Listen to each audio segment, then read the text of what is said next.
So first of all, I would like to greet you all very good evening, and I hope that you all are doing well. So without delaying even seconds, I would like to start my conversation with you. I would like to have a communication with you. तो सबको पहले तो सबको जय सीताराम। बात कुछ यूँ थी कि इससे बढ़कर मेरा कसूर न था कि मेरे लहजे में जी हुजूर न था। आजकल मैं सो कॉल्ड बेरोज़गार चल रहा हूँ और उसकी एक ही वजह है कि जिन भी संस्थानों में, जिन भी इंस्टीट्यूट्स में मैं गया, जी हुजूरी नहीं की। जी हुजूरी इन टर्म्स ऑफ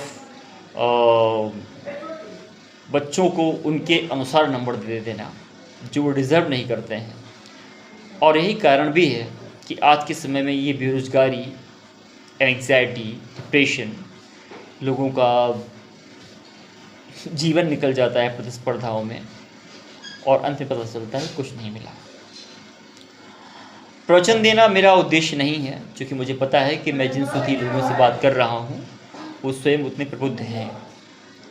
आज मैं आपको एक छोटी सी बात आपसे साझा करना चाहूँगा जो मुझे लगता है कि हर एक व्यक्ति को जाननी ही चाहिए और हो सके तो मानकर अमल भी करनी चाहिए।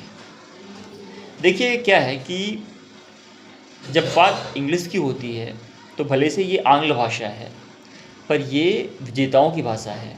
आपको जानकर आश्चर्य नहीं होगा कि एक समय ऐसा था कि विश्व के मानचित्र के पटल पर जो 2/3 भाग था वो ब्रिटिशर्स, यानी वो लोग जो इंग्लिश बोलते थे, उनका राज हुआ करता था।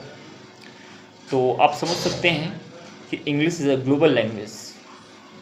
ठीक है, भारत के अंदर ही आप अगर तमिलनाडु जाते हैं तो आपको या तो तमिल आती हो, आप केरला जाते हो या आपको मलयालम आती हो, आप किसी और प्रदेश में जाते हो तो वहाँ की भाषाएं अलग अलग हैं। But English is a language that can help you to survive anywhere.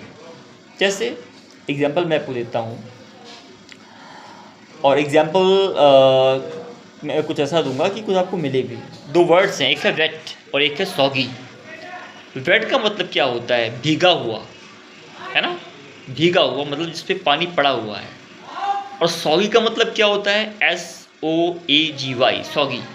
इसका मतलब होता है भीगा हुआ, और इतना भीगा हुआ जिसने पानी को स्वयं में सोख लिया है, शॉक कर लिया है, दैट इज सॉगी। तो वेट और सॉगी में ये अंतर होता है। धन्यवाद।